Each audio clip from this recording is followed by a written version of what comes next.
I can't mute it because I'm not talking. Okay. Okay, I think we can start now. Um, Precious will join us online because I think she's having a network issue. But we can start now, so we don't keep others waiting. So once again, good afternoon, everyone. Yeah, good afternoon. Good afternoon, Esther. My name is Esther, and unfortunately, I'll be the host, the moderator for today because the moderator is unavoidably absent. So can everyone just turn on their video? So Chuma said she's having issues turning on her video. I don't know why that is because this is actually live streamed.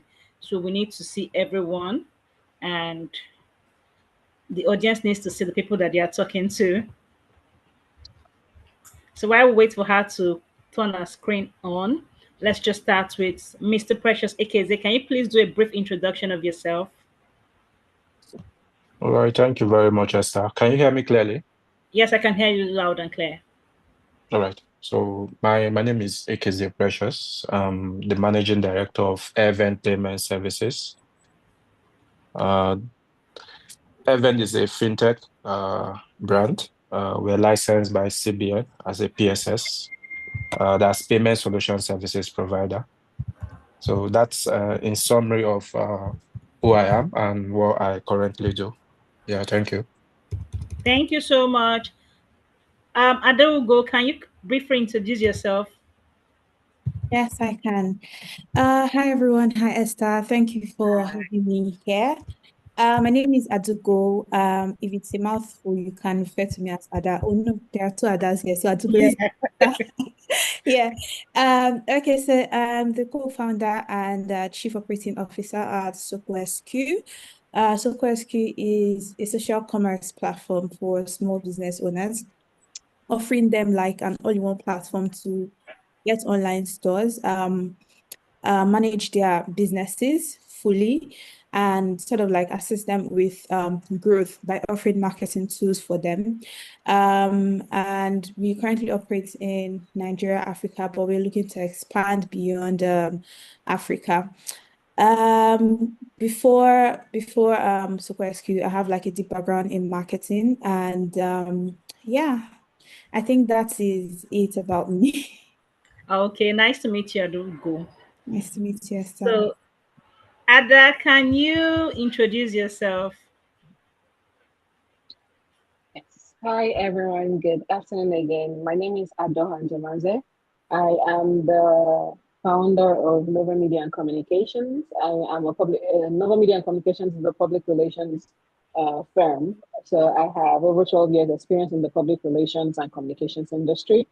Um, at Nova Media, we offer services like strategic communications, crisis management, reputation management, branding, and a host of other services.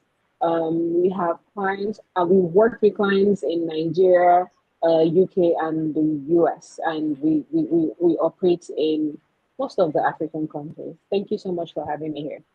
Thank you for accepting to be a speaker. Nice to meet you, Ada. So, Choma, can you come online now? Can you see us? Choma, are you still having issues with your video? Hello, Choma. Oops. I can see her online, but I don't think she can hear me. Choma, please unmute yourself and just say something if you can hear me.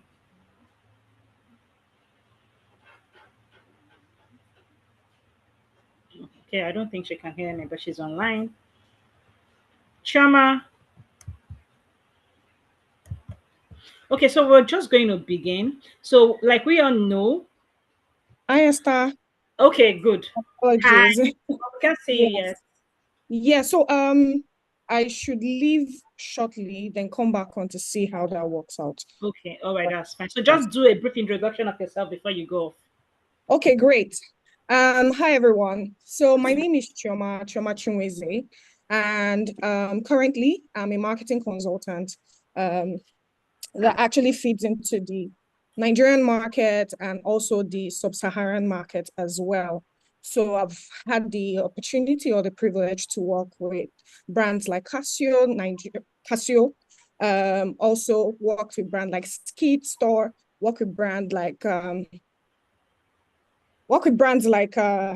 sorry, just a little off because of this issue. But yes, I've had the opportunity to actually feed into the SME market, and also currently on board with one of the topmost SME bootcamp NGOs currently running, which is the Collegium Lagos SME Bootcamp, where we offer sort of like a knowledge base and all the utilities that small business needs to actually boost and scale to the next level.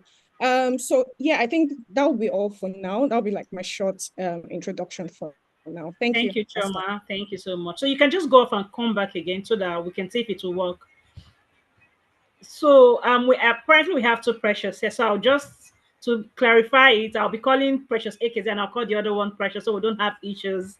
So Precious, are you here? Can you just unmute yourself and do a brief introduction of yourself?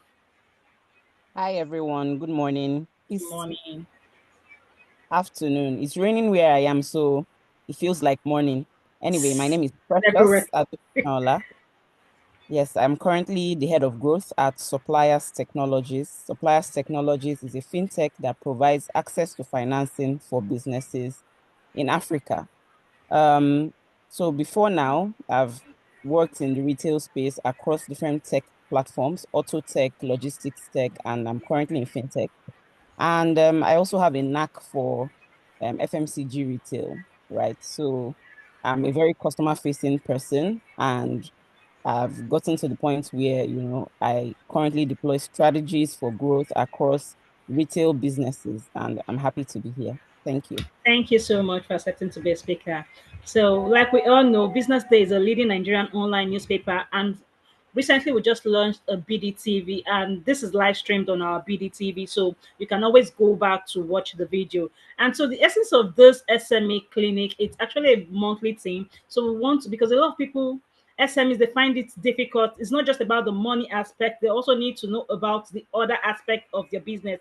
And we feel like customer service is a very integral part of a business, because if you're doing very well in the financial aspect and you cannot give good customer service, why would I come back to you because you are not giving me what I want, despite the fact that I'm paying you, but I'm not getting the good customer service? So that's the essence of this month's topic, and we are glad to have esteemed speakers. And I know you all are going to do justice to this topic. So, in no particular order, I'll just be calling any one of you to introduce yourself, and you've introduced yourself. Just briefly talk about the topic for 10 minutes. So, we're going to start with Adaoha.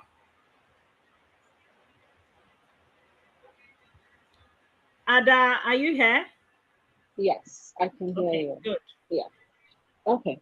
So I should just go straight to the point, right? Because I've introduced myself please. already. Yeah. You have 10 minutes to say all okay. you want to say. Your time starts now. Okay. So we're here to discuss the importance of customer service in every business. And one of the things that most people on the SMEs do not understand, a few people do understand that and some do not, is the crucial role that customer service plays. It's very, very integral in the market that we are in today, because it is a very competitive market. And so you're looking at providing excellent service, excellent customer service to your customers, because what it can do is it can do a number of things, right? So one of the things that you're looking at is brand reputation, maintaining brand reputation, business growth, retention, even just referrals. So there are so many things that you have to understand as an SME when it comes to customer service.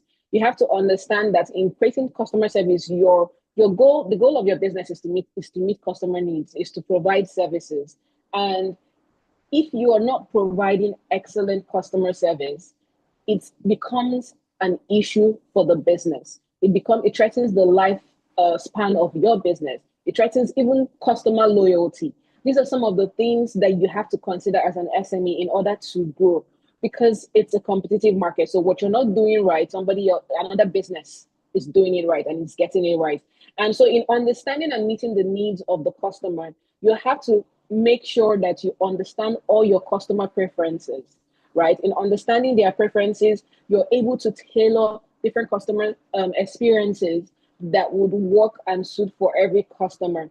And that's one of the reasons why you have to implement a very strong customer service strategy for your business, because the customer service strategy would help align all the goals for the business and at the same time provide excellent services to the customers.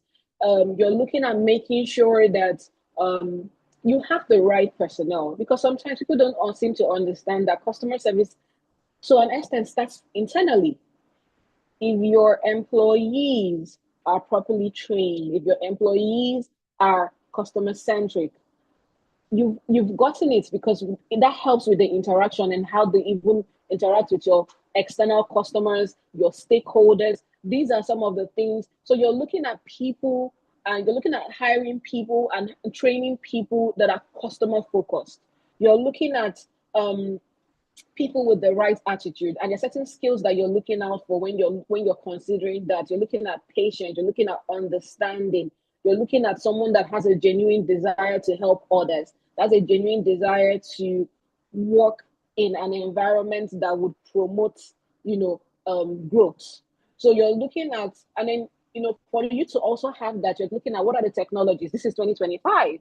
There are technologies now that are being implemented by different brands and different organizations to help make sure that it's seamless customer conversation. And you're taking what's it called now? You're also considering feedback.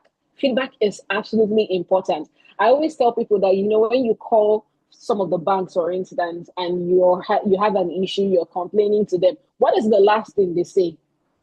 If you are pleased with this feedback, please, kindly, rate me, because these things are very, very important. I tell people, when you look at some of the big organizations, look at Apple, for instance. What people don't seem to know a lot about Apple is an organization that takes feedback very serious. So you see, when they take their feedback, that's why sometimes you sit down and you're getting a notification, oh, upgrade to this iOS, upgrade to this. Some of these things that they're telling you to upgrade to improve this feature, to improve that, is based on some of the feedback. And tomorrow you wonder why they will keep selling out, because they listen to the customers. So you're looking at that, being receptive to the feedback. You're looking at having to deal with both the negative and the positive responses. And how you deal with some of these things would help, push your business forward. You're looking at the different channels of communication that you want to implement. I always say to people, every business comes with a unique need. And with a unique need, when you understand your target customers or your target base, you know the right channels of communication to put in place, and how to use it, and even the best time to use it, and the best time to get to your customers.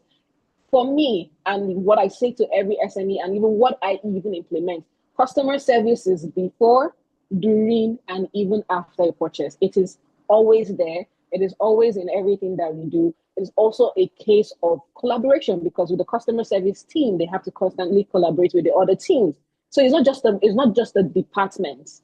Customer service for every business is a mentality, and it's a mentality that everybody, from business owners to the employees to all the departments, need to have in mind, to understand that it is one of the ways that would set the line for the business. It is what people will talk about. It's what people will come back to and say, okay, you know what? Go use these people. Their customer service is top notch. Sometimes people don't even understand how big referrals can be. And that's one of the things that, if you have an excellent customer service, sometimes the service might not be so great, but just the customer service would have people keep coming back. And that's part of how you build customer loyalty. That's another way you build customer loyalty. You look at that, you take that feedback, and you keep improving. So generally, so I don't waste so much time. I don't know whether my time is up. I have what? 5 more minutes. Okay. So customer service for every SME should be looked at as a mentality. When you integrate that in your mindset and say, tomorrow, when I wake up in the morning, how do I want to serve my customers today?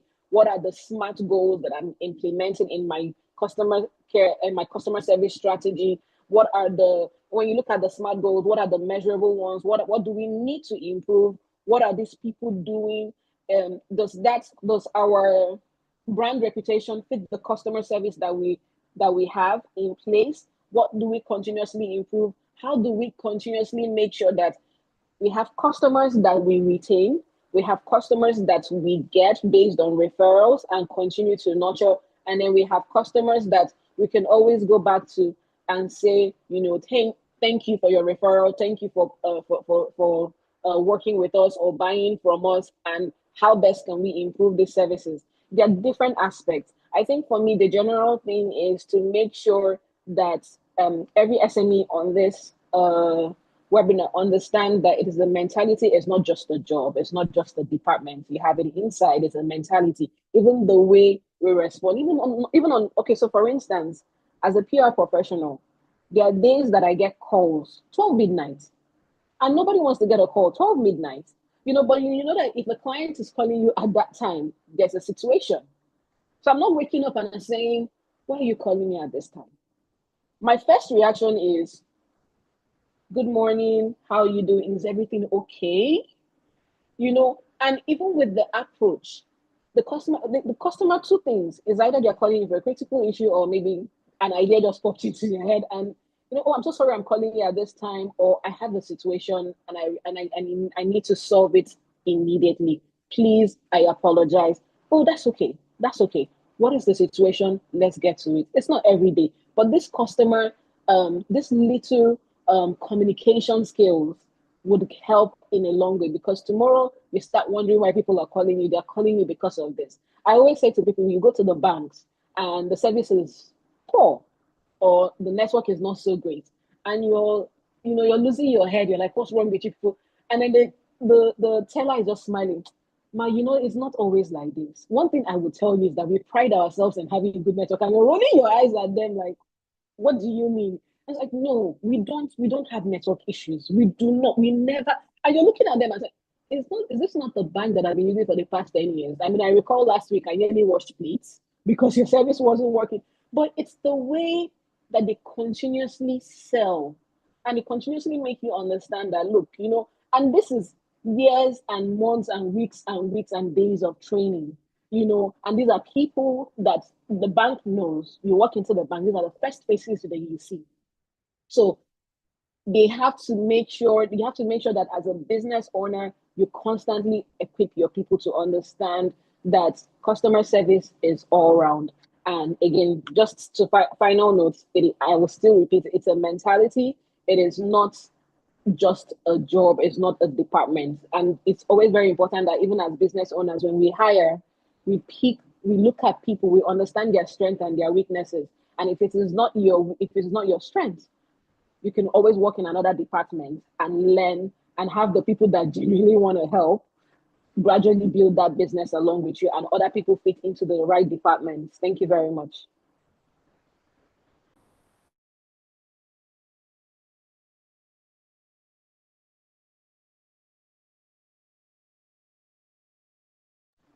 Esther, we can't hear you. I think you're on mute. So thank you so much, Ada. I thank you because I like the fact that you said customer service is a mentality. It's not just a job or a description or whatever it is. It is a mentality. So it has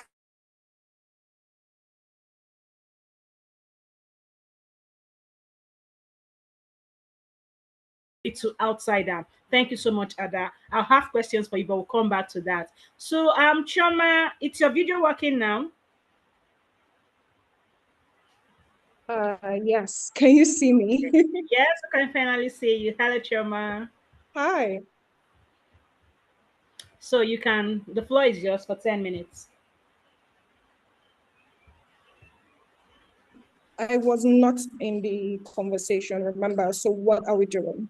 So right now you have to present for 10 minutes. Tell us about the importance of customer service strategies for SMEs. Oh, okay, great. So I like what Adal has said, and I even made some notes, which actually even aligns with most of the conversations that we've been having as marketing consultants in this space. Nigerian business owners don't treat customer service as an intentionality, which she had also mentioned, because it's an intentional effort that small business owners actually need to incorporate in their business. We see the current scandal regarding a med spa. And if you look at most of what the customer had actually mentioned, it actually stemmed or greatly stemmed from customer service, how they've been able to follow up and manage conversations with that particular customer, even regardless of the fact that the service she got wasn't at par with what she had actually expected from the company. So these things, as a conversation around, as a conversation for SMEs, it's very, very important.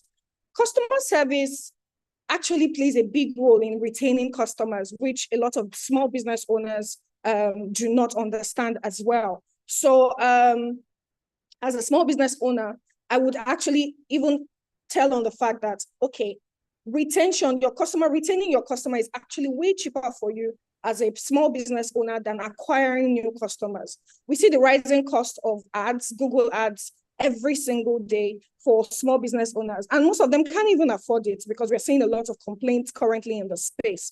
And if you know that this acquisition, especially since you're not a big company, is something that is like too big for you, I think as a small business owner, incorporating your customer, a very, very structured customer service, end-to-end customer service plan is important to you. So for instance, she had also mentioned about tools that customers, that business actually use for small business owner. While I would say CRM tool might be too much for a small business owner, but also like ensuring that end to end, as a business owner, you're also ensuring that those different points of contact, you are in the know of those different points of contact. Because one, you don't have a big business. The customers you're getting today is the customers that will refer you tomorrow. Getting one customer today, you actually have a chance of your business being promoted to about 9 other people. Unlike having a negative review where the entire world sees, having a negative review where the entire world sees what your business has done and not really giving your business a chance to flourish. Sometimes you don't even have the say when negative reviews actually come into play. So in order to what's it called now?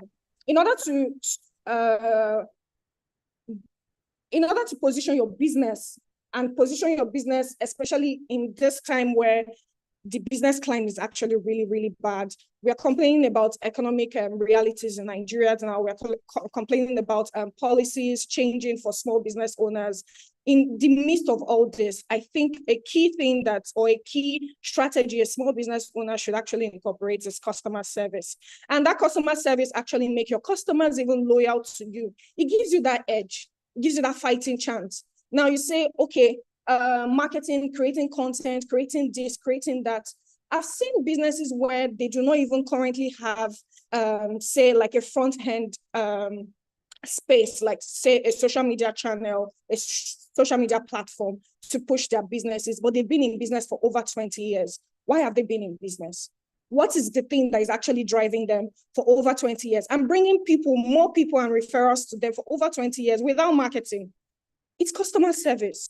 It's how they treat their customers. It's how they've been able to ensure that, oh, your customer is always first. The solutions for your customers are actually tailored to those customers. And I think small business owners need to actually rethink their strategy and go back to the drawing board, really. If they currently do not have like an active customer service system that would help them put and position most of the processes in their current communication channel in order. So I think, as Adawa has actually mentioned, I would actually agree with her. So it's that edge. I would want to leave off saying customer service is that edge that a small business actually needs currently in this climate. If you do not have a very solid customer service plan or process, I don't know what you're doing in the Nigerian market.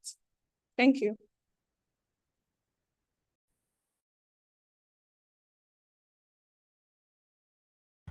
Thank you so much, Chioma. I like the fact that you said customer service is that edge that every small business needs. I wish they can hear this because I tell like a lot of SMEs that customer service goes a long way. So I'll just give a short instance. The other day, I went to get something, and the customer service was poor. They were very, very rude. And I was just looking at them like, I'm the one paying, and you're just being rude like this. I'm sure this is not this is because it is not your company. Because if it is your company, you would want to do like this. But because some of them, they don't understand the importance of this customer service. That's why we feel like everyone should listen to this, and they can always go back to watch this video to know the importance of customer service.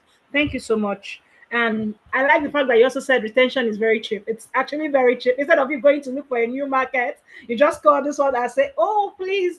And the way you talk to your clients, the way you communicate to your clients matters a lot. Thank you so much, Choma.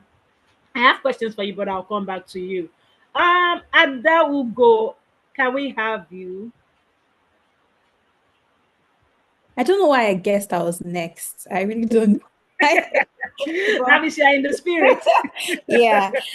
So I actually prepared a 2-pager slide Okay. share with us. And as I said, I don't know because I already pulled it up. So just permit me, I'll be very quick. I think I'll just take All right. between 5 to 7 minutes for this. So the speakers today have been actually amazing because I wouldn't disagree with any of them. Adoha's point of view was that customer service is intentional, and then Choma was saying that that is the edge, right? I think for my presentation today, we all agree that customer service is actually important. We can't overemphasize that.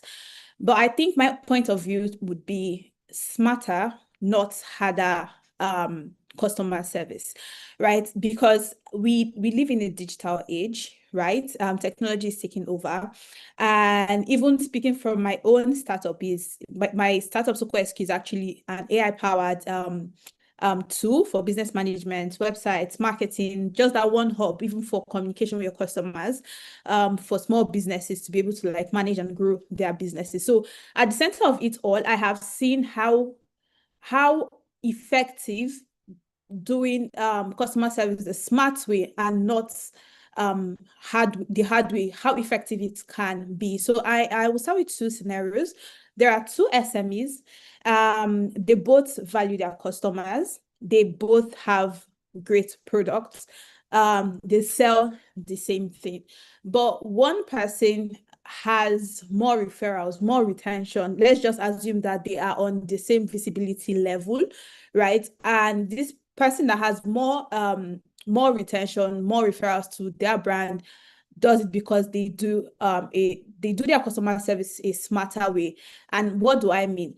Customer A relies on, because SMEs actually do their stuff like by themselves. Most times they're between like a 1 to 10 man team. So it is hard to actually touch all of your customers at the same time when you have limited resources, right? So SME A replies manually, does not have like a practical feedback system. She or he is reactive, meaning they only react when there's a complaint, right? While SME B is proactive, anticipates a problem and sort of puts in like a customer service or customer experience strategy to mitigate these issues.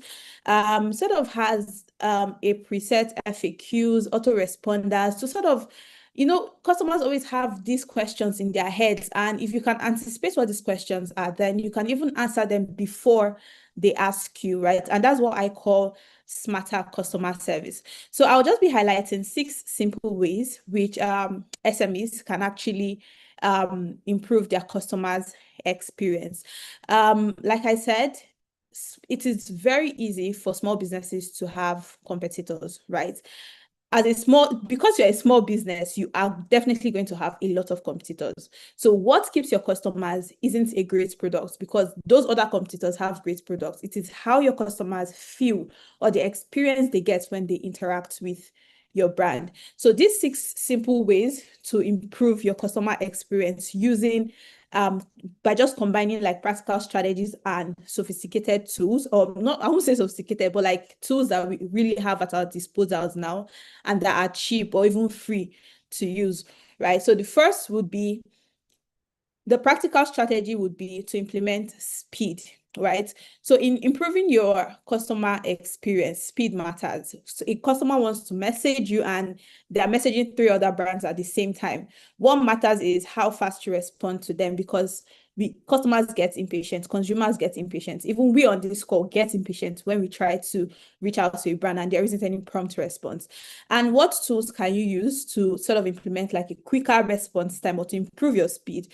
There are a lot of tools. There is WhatsApp auto replies. It isn't hard. It isn't, you don't have to spend money to implement this, right? Have preset FAQs or things that a customer will want to ask. Oh, what are your products? So what's the price range of your product? Have like auto replies for that, so that even if it takes you time to get to these messages, you already have a system that sort of like answers this for you, right? So anticipate FAQs, have product guides, if possible, have websites. I'm not saying this because of SQL, but I've seen firsthand how having a website that sort of answers your customers' questions in the middle of the night can go a long way to improving your conversion. So implement some of these cheap free tools that can help improve your speed. Second would be to gather honest feedback and sort of like help you calculate your customer experience score. And Google Forms is free, right? Always ask tough questions. Are we serving you right? Is there anything you would like us to improve in our service? In fact, do you think there are competitors that actually do better than us, and how can we meet up to them? You'll be surprised as to how honest some of your customers can be to give you like this feedback, right? Then always automate the follow-up. I don't know who was it that spoke about implementing CRM tools, right? There are free tools you can actually use, right? I know that we are a small business and you'd be like, oh, it's expensive. There are some that has like a mark for the number of contacts of people you can actually reach out to. So if you are not there yet, you can take advantage of these tools. There's HubSpot. I know I've used HubSpot in several businesses I've worked with, and I was like on the free plan for the longest period of time, right? Automate emails, probably even birthdays, send messages to them. If you have a business management tool or like a website, send thank you messages when they place orders. Follow up on their experience. Did this product meet your expectation? Was there any issue with your order? Right? This sort of like automated follow-ups like helps make the customer feel like, okay, you see them and you don't have to do that like manually. You already have a system that helps you do that automatically. The fourth will be to analyze feedback. A lot of us use AI for content generation, and I feel like we are underusing it, right? Once you have collected feedback from any tool that you have used, you can actually download these responses, upload it on your ChatGPT or any AI tool you use, and ask for an analysis of this feedback. Based on this feedback, what are my customers' main pain points? How can I improve it? What products do they like more? How can I do like a discount to sort of like make them even buy more, right? How can I even create content from this feedback that I've gotten to make other customers see that I'm actually doing very well in my service? Right, so there's that, and then chat assistants, of course. I would not go into that, but there are chat assistants like many chats and some tools that when people send you messages, or even when you make comments on your Instagram post or any place like your social media, they're like auto responses to help like follow up with these people. And then finally, just to echo what Adoha has said, customer service is everyone's job, right? It has to be intentional, from the CEO down to the cleaner, or even down to who the least staff is, right? A company or an organization I would ask every small business to emulate is Amazon, right? Jeff Bezos, even right from the time he he has been talking about his company, he has been saying that their company is the world's #1 customer-centric company, meaning everything they do is about the customer. And that is how a small business should see their business. It should be like everyone's job, right? No matter where the customer interacts with you at, it doesn't matter. Wherever you meet them, at any point you meet them, they have to have a very good customer experience. So you tell everyone in your staff, have regular trainings, have regular reviews to see how the experience your customers get, not just with the brand, but even with the people of the brand. So I think I'll just end this with saying that at the end of the day, people may forget what you sold, but they won't forget how you made them feel, either good or bad. So you have to choose whichever feeling you want your customers to get. And then finally, I would say there are so many businesses with amazing products, but what keeps your customers coming back is the experience. Thank you very much.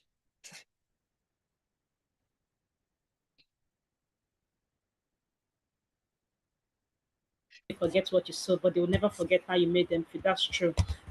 I really like that. And I have questions for you, but I'll come back to you. Can we have Precious Ikeze? Yeah, thank you very much. Nice submission from the speakers and experts on the topic, this Bless is the particular man. topic. Yeah, thank you. I will just add mine. It has been a nice submission from all the speakers. Can see very much of expert on this topic.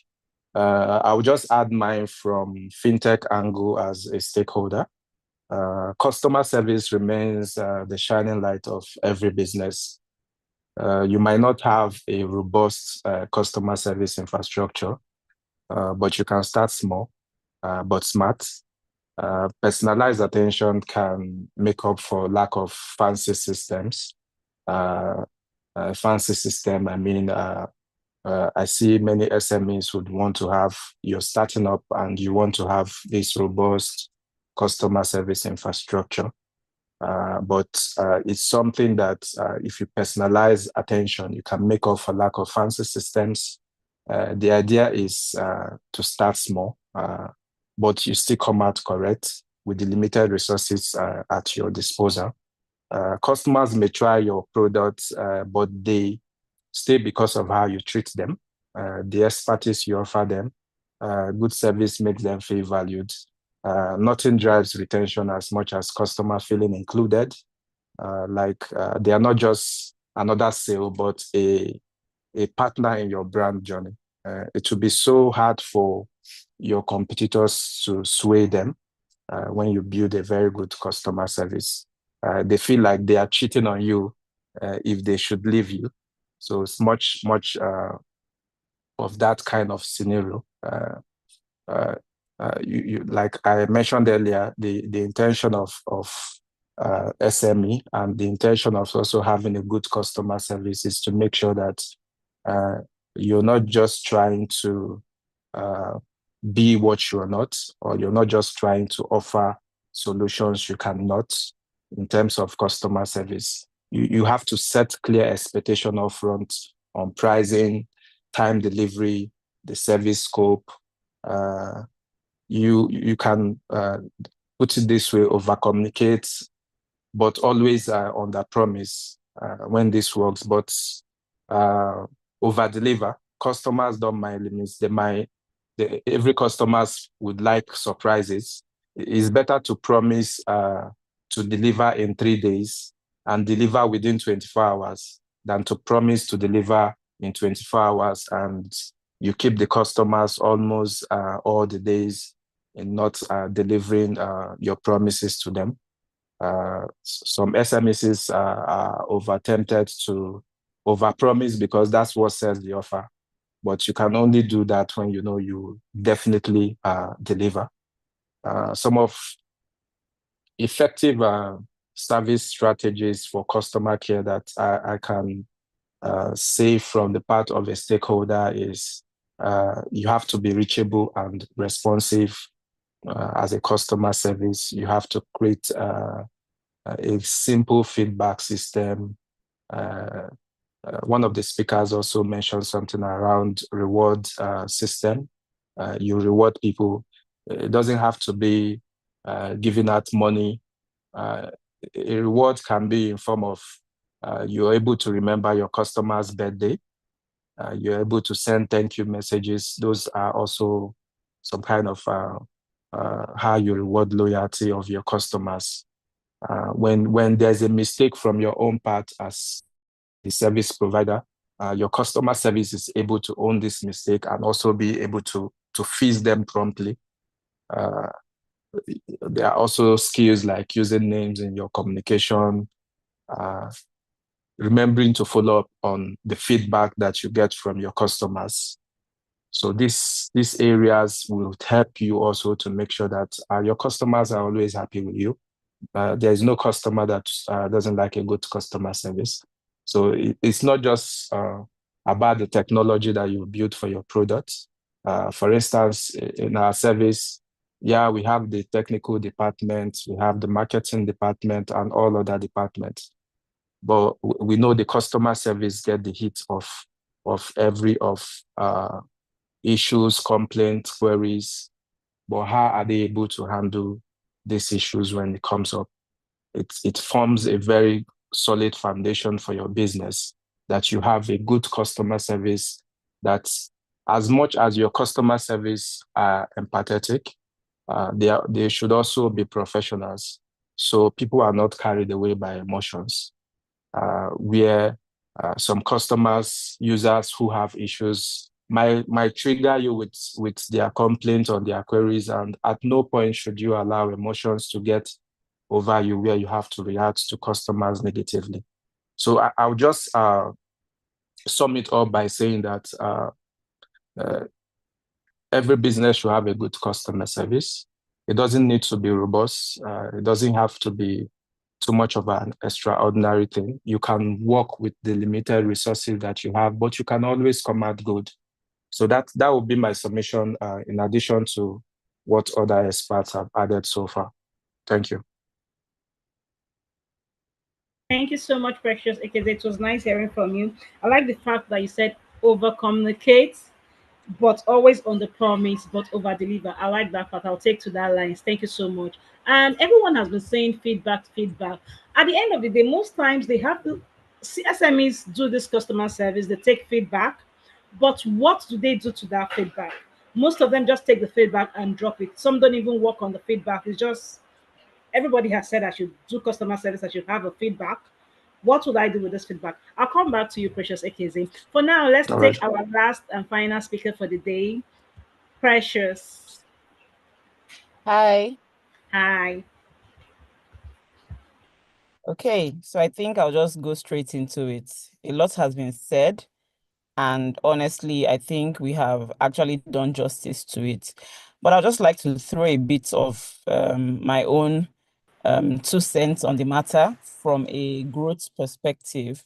At the end of the day is going to end. I'm just kidding. That's on a lighter note. At the end of the day, the idea behind customer service is to use it as a tool for retention, or as a reference tool that the customer will always use to come back or refer other people to your business. It's a lifeline for the business. But the ultimate goal of the business in doing customer service is to actually grow. You are deploying all of these resources, your human resources and financial resources, you are creating values, you are even building a culture around customer service for your business, right? But what's in it for you as a business owner, as a small business owner? Because you can argue that, oh, so I'm doing all of this for my customers. How much am I even making? If I spend money to get someone that will be picking the calls, that will be sounding friendly, that will be opening the door, that will be picking up after customers, that will be attending to customers manually, if I spend money to automate, if I spend money to do this and that, what's in it for me as a business owner? It's important for you to know that as a business owner, you will grow, because your business will not remain as it is. Your business will reach more people. It will reach new people. You will learn what's working, what's not working. You will get unfiltered, feedback from the people that you are serving, and you will find out how all of these things that you're doing is aligned with the values of your business. The fact that people are doing customer service in a particular way doesn't mean that you must do it that way if it doesn't align with the values of your business. There are spas that when you get to, from the door, you have to take off your shoes and pick up your shoes by yourself and walk in without your shoes, right? So at that point, the value of the business is to give you a certain kind of feel, and it requires the customers to comply, to go with you on that journey, to pick up their shoes. While there are some other spas where you walk in with your shoes, no matter how messy it is, and somebody comes and cleans up after you, right? So the point is that at the end of the day, you need to find what customer service is actually doing for your business? What does it mean for your business? And align it with your business values that will enable you as a business grow, right? And after people have experienced you and gone ahead to tell people about your business, and when they come back or when they refer people and they come back to you, has that increased your bottom line? Are people just saying, oh, this business has good customer service, 10 over 10, but it's not translating to revenue for your business? Why is it not translating to revenue for your business? Because you've done copy and paste. You've gone to say, oh, people can walk in with their shoes into your spa. Whereas the experience that the values of your spa should actually be given is having people remove their shoes and pick it up after themselves. At that point, they're not seeing it as, oh, they're picking up after themselves. They're going on a journey with you in that business. And they understand that, look, if I want to experience this type of spa treatment, it starts with my participating, right? So businesses need to actually go back to the drawing board, understand how customer service aligns with their business values, how this will eventually help them grow their bottom line, how this bottom line growth is going to translate to revenue. And if they are convinced that this is the way to go, then they should plug and play. And of course, it's endless. Like I said, you learn, you find out what's working, what's not working, and you can apply same to your business and take it from there. Thank you.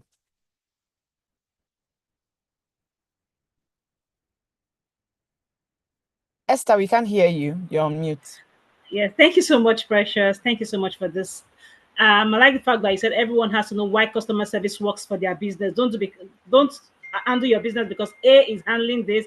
Follow that customer service. You don't know if it's going to work for you or not. Thank you so much. So we'll just go into the session of questions, and I'll be asking each speakers a question. And my first question will be to Ada Woha. You talked about customer. Ada, can you hear me? This question is for you first.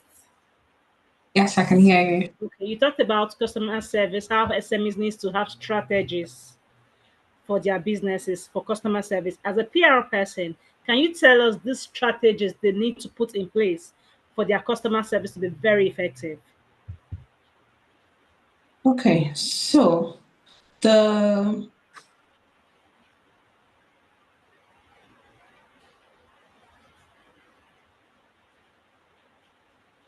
Ada, we can't hear you again.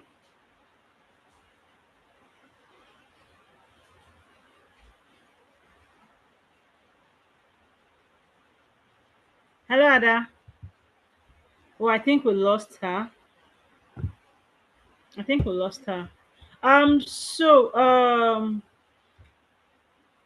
Before she comes back, Adongo, can you please answer the question? Yes, I can definitely. The very first strategy is, we already spoke about it, I think, is training everyone to be customer centric, right? Adoha said the same thing. And now from Precious's point of view, as a small business, you should have your values, your company's culture, and a particular like structure for how you want your customers to be treated or what experience you want them to have. And it is your job as a visionary or a manager to instill this structure into every one of your staff and let them know that this is your responsibility, not just one person, everybody as a team. So the first strategy is educate everyone, right?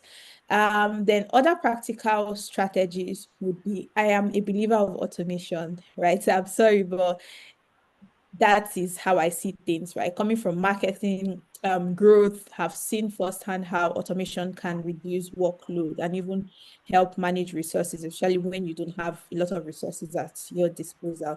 So try to automate the right way, because you might want to go and do what these big brands are doing and then implement it wrongly and then it comes back at you. So sort of find the right way to do it, automate, right? And then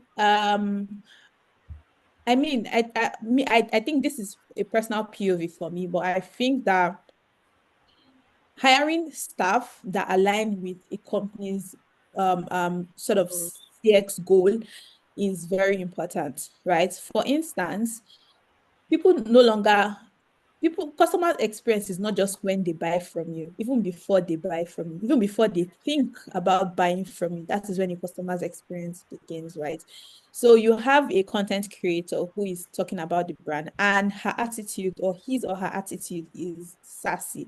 And before you know it, customers have already formed an opinion of a brand. I don't like the way they talk. They are rude to their customers, even on their content, right? There's this particular girl that always flashes her nails like we can't.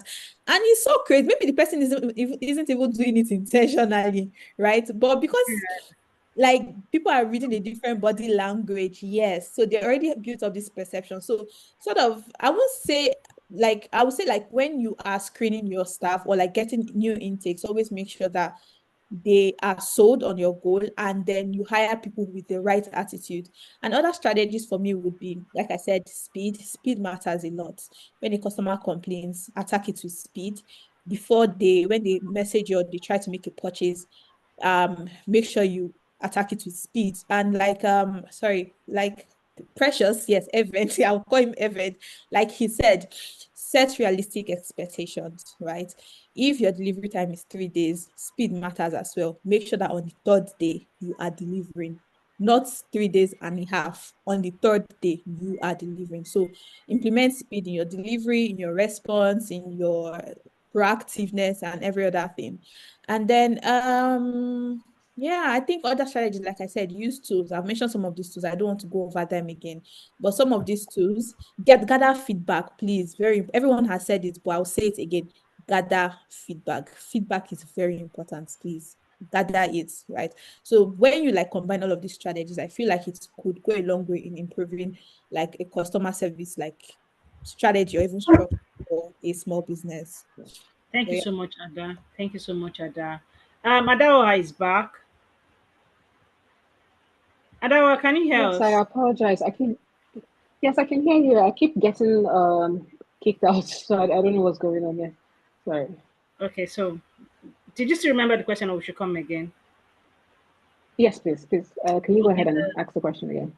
you talked about strategies. So what are the Yeah. strategies you advise SMEs to use to be able to grow their business in terms of customer Okay. service? I'm coming from Can the everyone PR side. Can you hear me? okay? Can everyone hear me? Yes, we can hear you. Yes, I can. I just want to be sure. Okay. Okay. So one of the things that we do in PR is that we're very heavy when it comes to impact, and hence why when I was speaking earlier, I mentioned sometimes you want to put you want to use the SMART goals strategy, and with the SMART goals, you're looking at specific, measurable, achievable, realistic, and time sensitive um, goals. And if I remember, I think Mr. Precious Ekeze mentioned about not giving when you give a time, the target is to over deliver, not to under deliver, because you're trying to give out time that might not be that you're not Yeah. able to meet up with. Can No you guys problem. hear me? Okay. We can hear you, Ada. Can you hear me now? Yes, we can hear you now. Yes, clear. Okay, apologies. I don't know what's going on. So I was saying that, one of the things that we do, one of the things from the PR side is that we're very big on measurements, impacts, and one of the ways that we measure is by using certain goals to basically measure the work that we do. And so one of the things that I would typically say for any SME, because like Adogo mentioned, a lot of the SMEs in Nigeria is sometimes is a one-man team, one person doing the job of 7 people, 10 people. And one of the easiest ways to make it easy in terms of making sure that you put in place an excellent customer service strategy is, like I said, using like things like the SMART goals strategy, because that would help you. That would help you look at what are the specific goals you want to achieve. How do you measure them? How do you achieve them? How realistic are they? What is the time frame that you're putting into these things? And then when you look at some of those steps, it kind of helps you, because there it would now encompass everything that we've been talking about. So from the feedback to the communication skills to the tools that you want to use to make it easier to communicate with your customers, to even the speed of delivery of the services that you're offering, to even the improvements that you need to make in your business as time go on. You're looking at because when you look at that, you're able to measure and tell yourself, okay, within the first quarter, we were able to achieve this based on these strategies that we put in place. And then this is the feedback that we received from our clients or from our customers. I know this will go back to the drawing board to improve on that. One thing for me, I always say to everyone that is close to me is I'm never afraid to go back to the drawing board. So as a business owner, you should never be afraid because times change. You start looking for different ways to reach your customers, and you need to understand that even from the smart goals, you're able to use that to even understand customer preferences.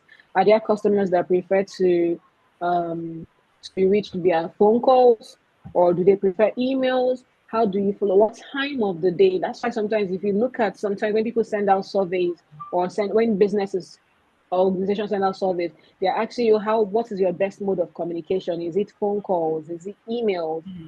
Is it text messaging? It's what is the best time for them to reach you? So some of these things, when you use some of these strategies, you're able to see what works for your business, because you have to understand that every business is different.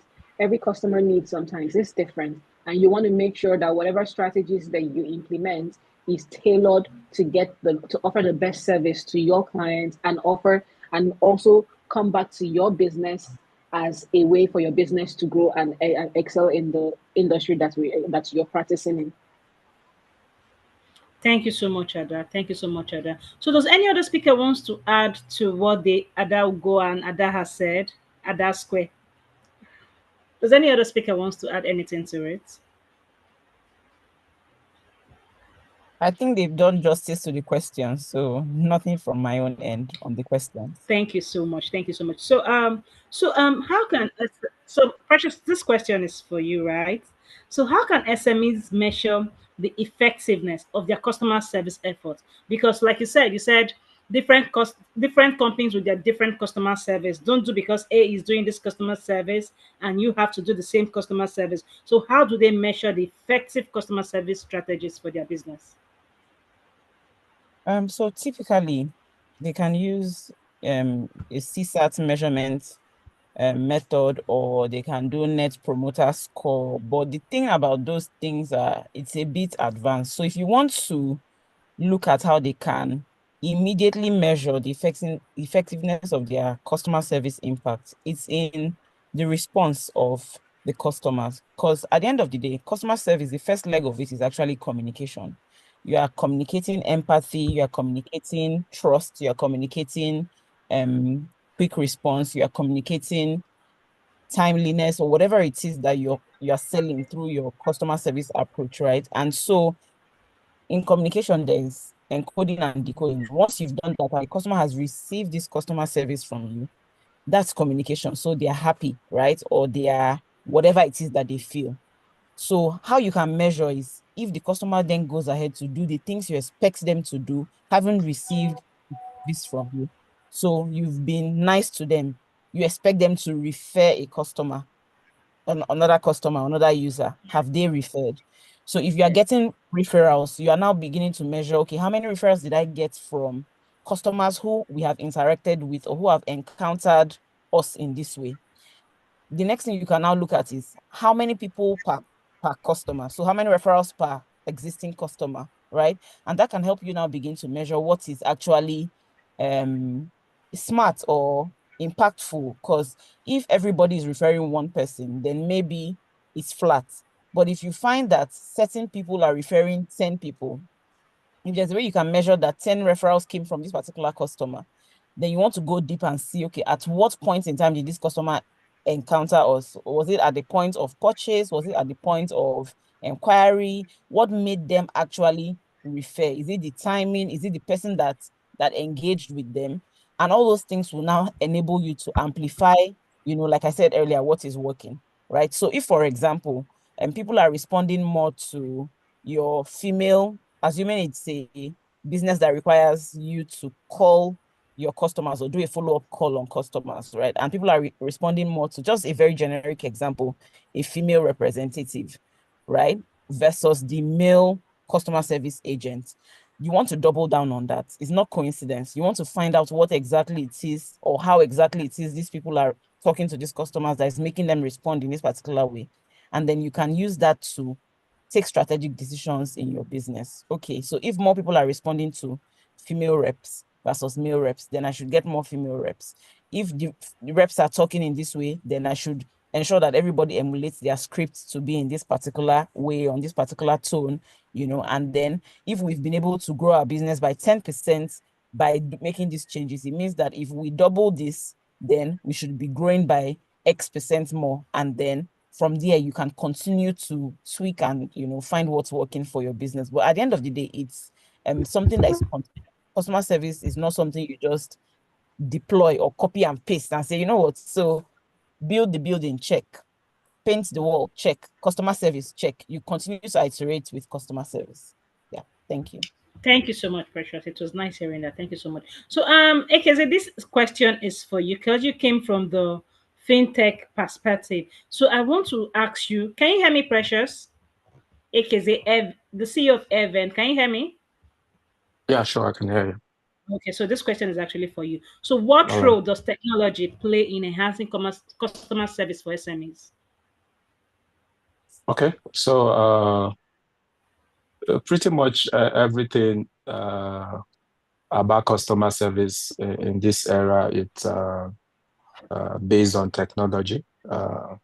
If I would speak from the business we do as a fintech, you have your customers who interact with you. Let's say, for instance, what we call the API customers. That's the application programming interface customers who leverage on your B2B platforms. So these customers, you have high-tech customers, and you also have to make sure that you have the customer service that can be able to handle this level of customers. And you have different collaboration tools and also tools that also support the customer service, like Slack. On Slack, you interact with these high-end customers, how they are able to integrate their applications and the likes. For instance, you have Skype. Skype recently was brought down and now under Teams. So if you have your customer service who also understands these technologies, so when these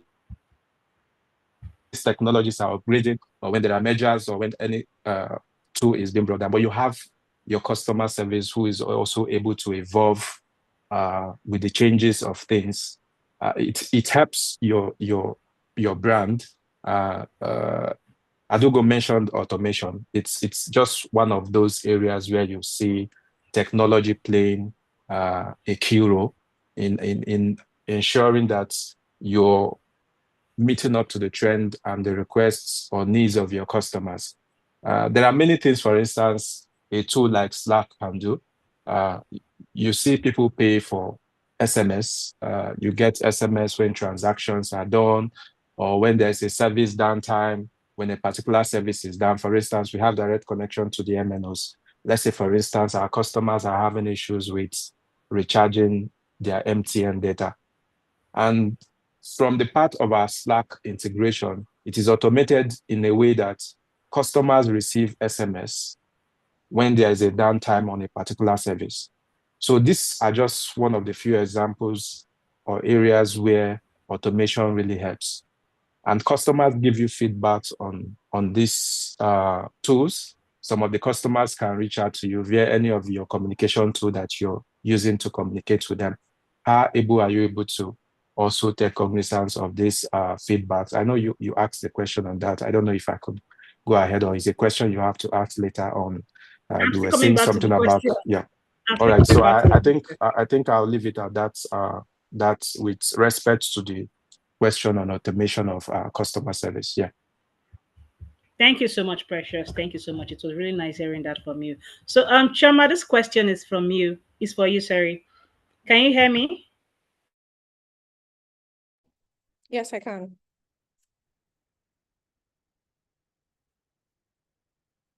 Hi, Esther, can you hear me? We can't hear you, Chama. I can hear you clearly. I think Esther, I can hear her. I think maybe from your own side. Yeah, there's a lag on your end. And what are these common customer? Can you hear me now? Yes, I can. Okay, so what are some common customer service challenges that SMEs face, and how can they overcome them? Because you are always out there, like the marketing person, you're outside, you see different things. So how do there are a lot of common customer service challenges this SMEs experience. So how can they overcome them? Sorry, Esther. Is your network better now?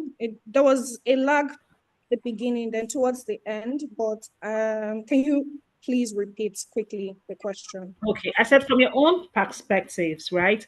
What are some common customer service challenges that SMEs face, and how can they overcome them? Because you're mostly out there in the marketing aspect, you know everything about this. So, what are these some common customer service challenges that this SME face, and how can they overcome them? Okay, so thinking about where we are currently, how the world has evolved, we are currently in a very vocal climate. So everybody is very vocal, especially with digitalization of what's it called? Digitalization of social media platforms in amplifying, say, our business, even our day-to-day lives, and also with the influence of, sorry, excuse me.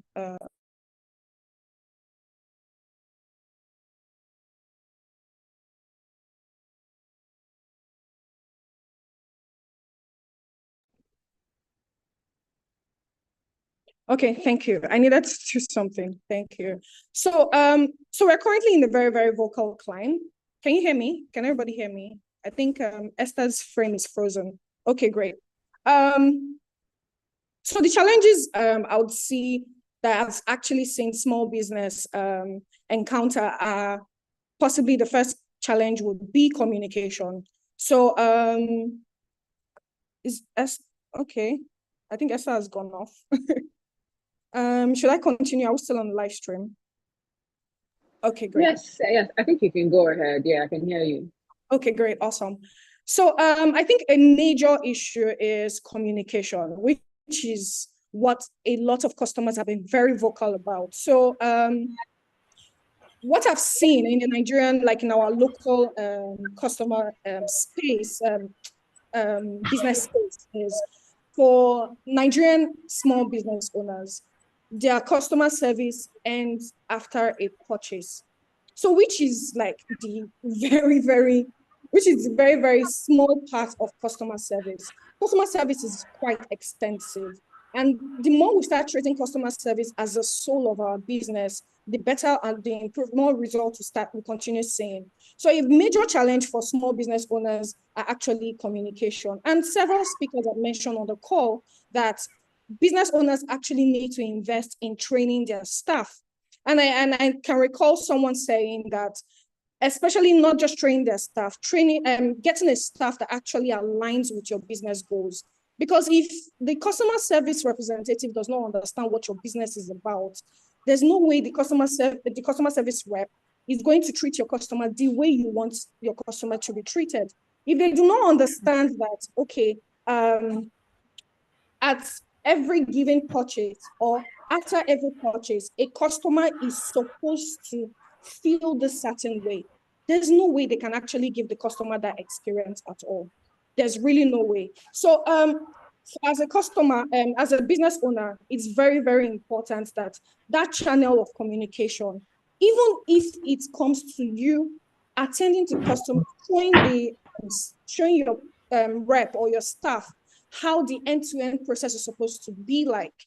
And another thing is, in communication, there are several instances. So we talk about feedback collation. So when the customer is very, very angry, especially when they're very vocal about their discomfort or different things that they've actually encountered with the product or service that you're offering. Answering that customer immediately might not be the solution. It could be your rep knowing when to escalate that issue to, say, a manager or even to you directly and saying, okay, this particular customer, I do not know how to handle this particular customer conversation. How do I handle this conversation? That way you're able to bring in. So setting that escalation process, putting that process in place. Another thing is also for communication as well. When a customer is inquiring about a particular product that you do not currently have, and maybe in 2 days' time or 3 days' time, or 2 weeks' time, perhaps, because the particular product is in stock. Going back to the customers that have actually inquired in the past regarding that product is another feedback loop that customers would actually like to get. So feedback is not a one-way street. It's feedback on the customer end, feedback on your end as well. You're looking for a way to gather feedback from your customers. You're also ensuring that in your process, in your communication process, it actually involves giving customer feedback as well. If there is a price change currently about a particular product, it would be wise to actually put that on your social media channels, even if you know you don't have like a mailing list, like what most medium businesses actually have. If you don't have a mailing list, if you don't have all that, on your social media channel, on your stories, I think it's on stories, you even have more views and more engagement. On your stories, you're even putting it there that, okay, you know what? This particular product is now expensive based on this. The transparency, that's what customers actually do need. Customer service does not really center on the bad side, after sales support, or this. It's all encompassing. It's an integral part of the business. And if we treat it that way, in every step of your business, in every customer journey, when they are interacting with you, from the moment they even see your business to reviewing your page, and they're seeing how you've been able to consistently manage that communication channel, I think small business owners, if they're able to crack this, they'll be able to actually move forward in terms of most of the complaints or challenges around customer service. Thank you.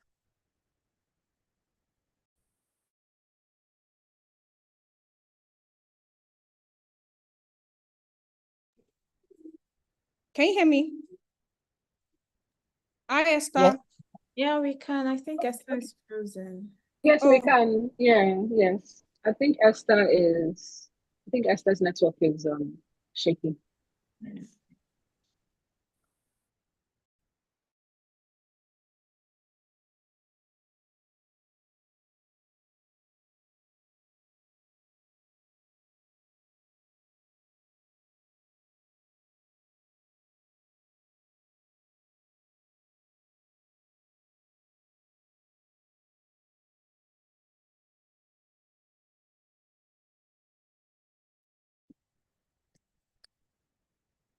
Can you hear me?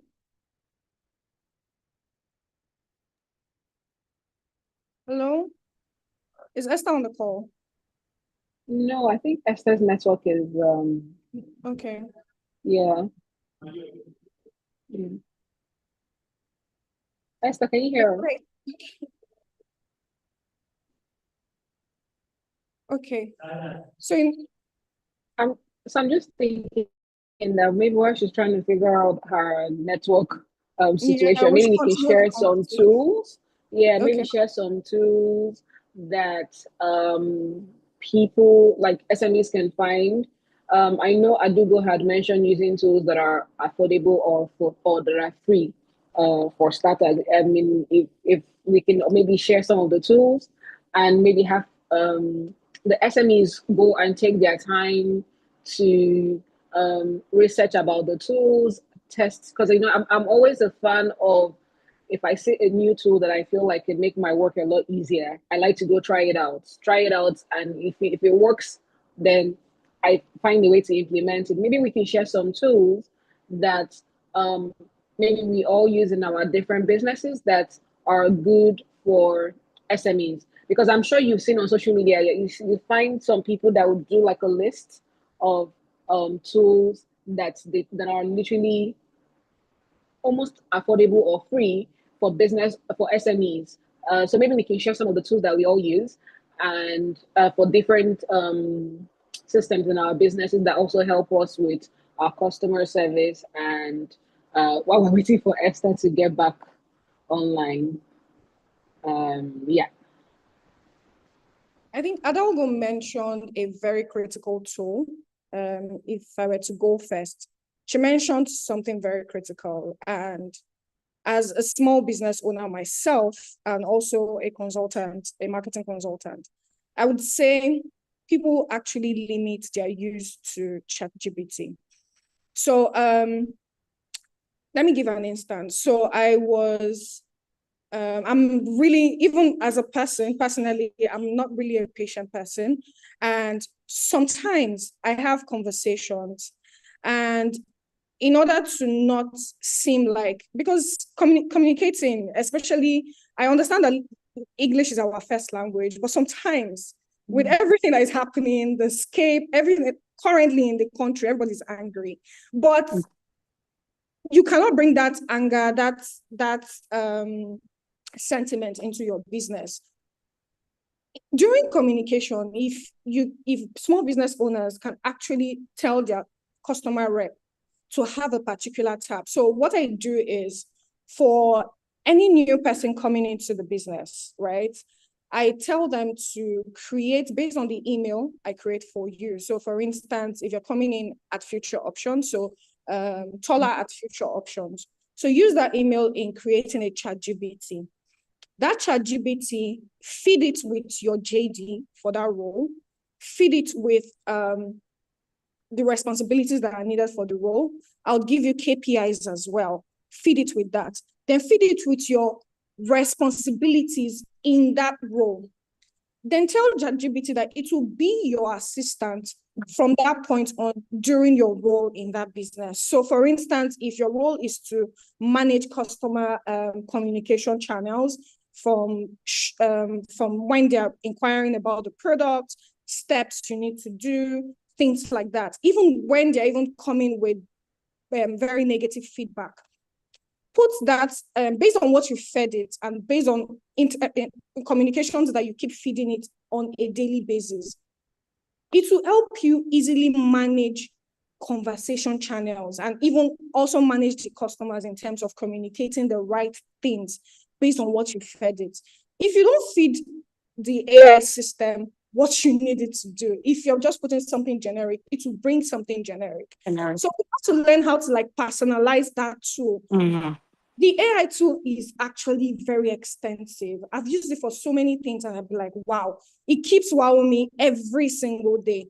But what I would actually, what would be a take home from this is just personalize that tool to each, tailor that tool to each of your role, even as a customer service rep.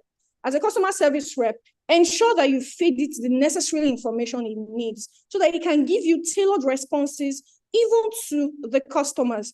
And the funny thing is, it doesn't forget. It's there on the system. You could come back another time and say, oh, Mrs. blah, blah, blah, blah, blah, came back and said this. And it's to bring the former conversations that you've had or previous history of communication channels and know that, okay, this is the way and this is the line in which you're supposed to attend to this particular customer. So I think a major tool in our arsenal that is actually free to use is ChatGPT. Thank you. So thank you so much, Chairman. So Esther, while you were away, we were trying to while you were away, we were trying to share like the different tools that we all use in our businesses that can also help SMEs.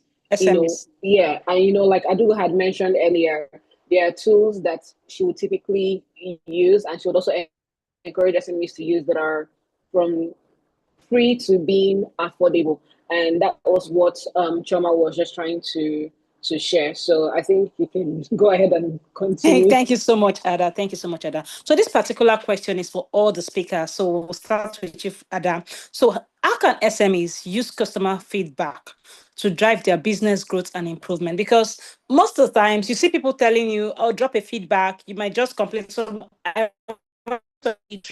food form. I feel the feedback form. So I was expecting them to at least call. Off again. Sorry, Esther, you went off again. So I didn't get that. Oh, can you hear me now? Can you hear me now? Okay. So I said this particular question is for everybody. So how can SMEs use customers' feedback to drive business growth and improvement? Like, so the last time I went to a restaurant, the food was very, very bad.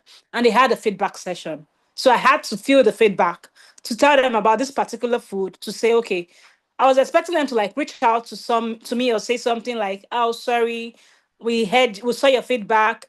This is it. how can we make it better or something, but there was no response or anything. So, and all speakers has talked about feedback. So how can these SMEs use customers' feedback to drive their business growth and improvements? So we'll start with you, Ada. Okay, so there's something that is there's something that happens in Nigerian businesses, and this is not just with customer service. There's I always say to people, sometimes some of us take these jobs as just a job. So we don't necessarily understand where the passion or the initiative came from the founder. And that's what happens when you bring in those type of people into the business, because there are different types of people. There are people that are there to help you build your business, and they're just people there for the job. They're just there for the paycheck. Now, what happens in cases like that is that you find that there are establishments or businesses that you would go to, and you will drop a feedback, and you will come back. Two things, right? They might actually call you to follow up, follow up and apologize about the experience you have, and even maybe have a more extensive conversation with you about how to go about in improving that service or whatever it is. And then there are the people that might not call you, but they will take your feedback into consideration and work on it. And then there are the people where, because you walked into that establishment, for instance, you walked into the restaurant, you didn't meet the owner. Now, you might find out that the staff might not be taking the measures that they've been trained to take in order for that business to be that way. So let's say, once it's 12 p.m., any food we bring out from 9 a.m., it should be taken back into the kitchen, and fresh one should come out. And so some of them, you find out that they don't want to waste that food. And maybe in the kitchen, they don't want to prepare something new. That one then must finish. But you're not taking into consideration maybe the hours that it takes for that food to remain fresh.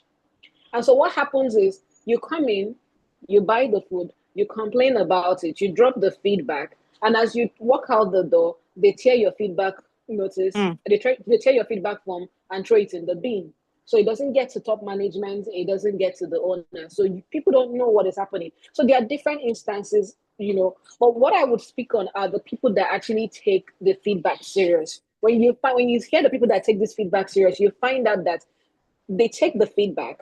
Sometimes they have different strategies that they implement. So some of the strategies can include, having a conversation with that customer if you've dropped your details, or trying to look at, I know Precious, the lady mentioned something about looking at that feedback and taking into consideration what's happened in that case, because sometimes you can get thousands of feedback and people will just sieve through. They're not taking their time to go through it. So they want to look at, is it a common issue from the feedback that we've been getting, or is this a unique complaint? And then how do we now take this to improve? So when it comes to feedback, it's always something that is absolutely key. So, well, the way I work from my side, whether it is feedback from one person or multiple clients, I take every feedback serious, because I'm building a business and my business is very big on reputation. Reputation is key for me. And because reputation is key for me, even if it's the cleaner that says, please, this our window is always shaking and it's not good for tomorrow, I'm looking for somebody. So the thing is to take every feedback as important, because you just never know when you take that feedback and now implement those changes or take that feedback into consideration, the doors that it can open in terms of your business growth. So the feedback is always going to be key. And that's why if you notice sometimes when brands put out statements after maybe a big blowout or something, we've heard you. Everybody complained, we've heard you, and we've decided to launch this initiative, or we decided to launch this feature. They've taken feedback. Feedback. So there's no business that I encourage to sit down and ignore what feedback can do in terms of business retention and growth. Thank you so much, Ada. Thank you so much, Ada. Precious Ekeze, please, can you answer the question? All right. Thank you. I think I'll just start from where Ada mentioned something around the brand reputation. if every business, I believe every business cares about their brand reputation. And that's one aspect in where feedback are very much important. You have competitors. Every business have their competitors. For instance, as a fintech brand, the market is saturated, and you can't afford not to listen to feedback.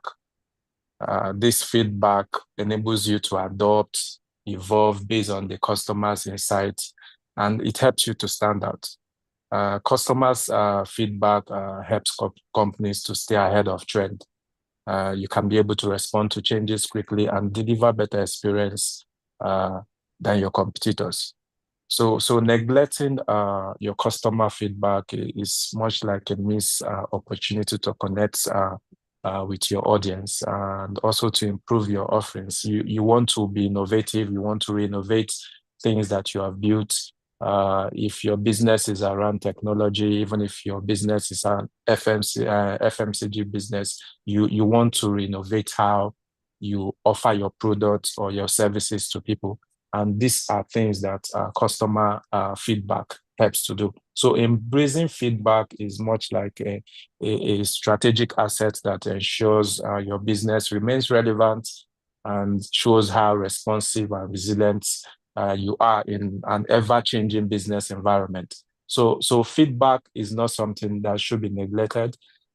Esther, you mentioned something of where feedback forms are given. Yes, businesses, you can have as much as thousands of customers under you, and you fill a form, and you're happy to see that those feedback that you have given or the insights that you've given to a business or a service provider is taken.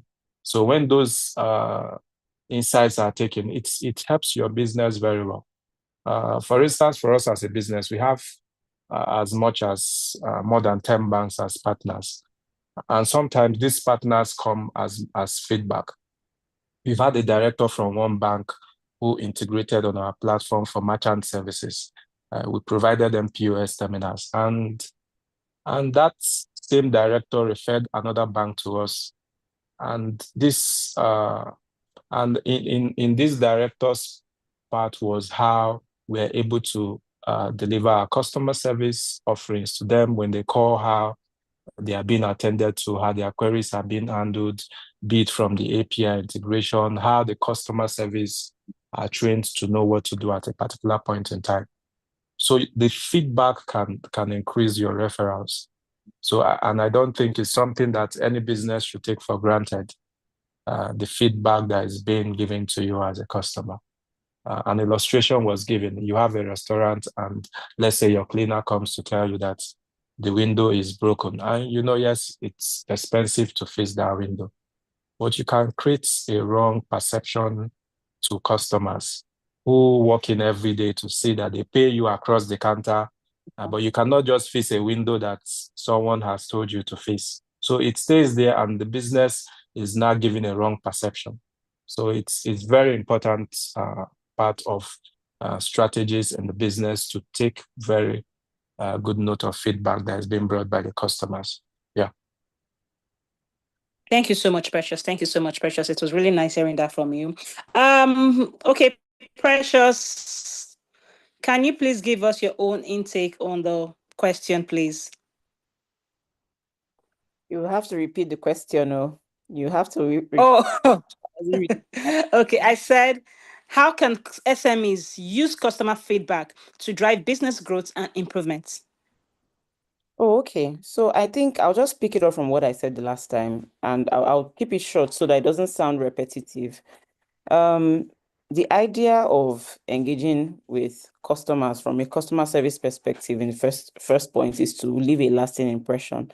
And then when that impression has happened, I think Chioma had mentioned that even before you think about customer service as an after sales strategy, you should think about how the customer will feel from the point of creating the business or the products that you want to deploy to the customer. So if the customer receives your service or your product as expected, then what's in it for you is revenue, increased revenue. How does that happen? Your business will grow, more people will hear about you, people will talk about your business. And then at the end of the day, you can see that, oh, this thing that I'm doing for my customers is adding value in a way that I can measure it in my business. My business used to do 50,000, but now we are doing 100,000 because people trust us, people fed us. Yes, more people are coming into the ecosystem. So you have to also fortify your business community.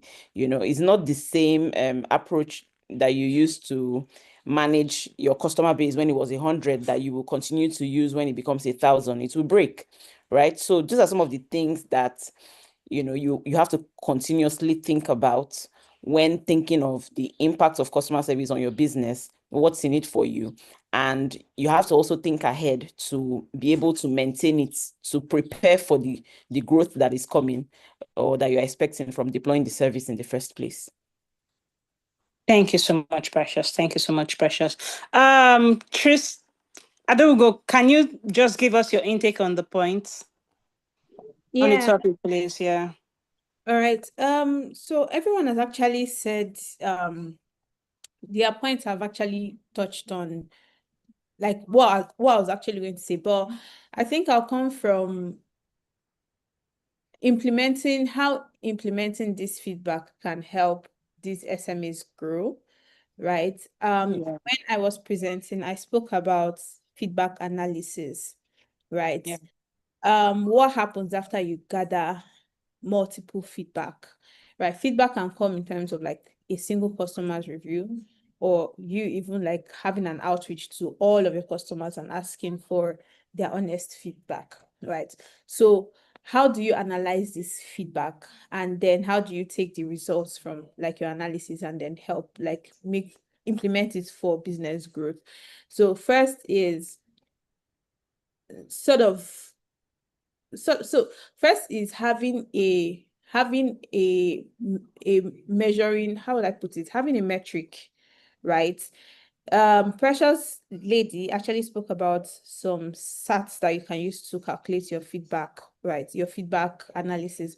So what is your net promoter score, right? You should be asking questions like, how likely are you to promote or to refer my brand to your friends, right? That's how you calculate the net promoter's score.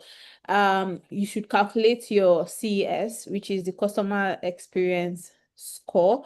And you're asking questions like, were you satisfied with the service? So all of this, because if your first outreach, you sort of analyze and saw that, okay, my net promoter score is around a 2/5 and my CES is around a 5/10, then growth for you is that the next time I send out this feedback, it should go from 2 to 3 or 2 to 4. If more people are saying they are willing to promote your brand, they are willing to refer your brand because of like maybe an improved service, then you know that you're likely to get 2 times more referrals than you've been getting in the past, and that counts as growth for your business, right? If people say they're likely to come back, that's if your customer experience score has increased from 5 to 7. If they say they're likely to come back and buy from you again, meaning your retention has increased, and that is growth for your customers, right? So like how do you implement this feedback, right? You implement it by setting goals for your next feedback, right?